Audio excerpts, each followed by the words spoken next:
বন্ধুরা চলে এলাম একটা ভিডিও নিয়ে।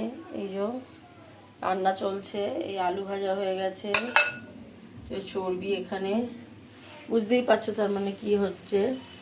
এই যে মটন কষা চলছে, মটন হচ্ছে অনেক দিন পর হচ্ছে বন্ধুরা। কারণ মটনটা আমরা খাই না, কারণ তোমাদের দাদা ভাইয়ের দাদা কোলেস্ট্রল আছে তো, খাওয়া বারণ, তাই করি না। তা কী করবো, ছেলে অনেক দিন ধরে বায়না করছে, বাচ্চার কথাও শুনতে হয়, 2-3 সপ্তাহ ধরে বলছে, তা আজকে অল্প একটু আনা হয়েছে, সেটাই করছি। দেখো বন্ধুরা, এটা হলে তো সত্যি কথা বলতে আর কিছু লাগে না। তা এই দিয়ে আজকে আমাদের খাওয়া হবে। আমাদের সানডে মানে মাংস, আর কিচ্ছু কেউ খায় না, এটাই খাই। তো চলো রান্না হয়ে গেলে আবার পরে তোমাদের দেখাবো।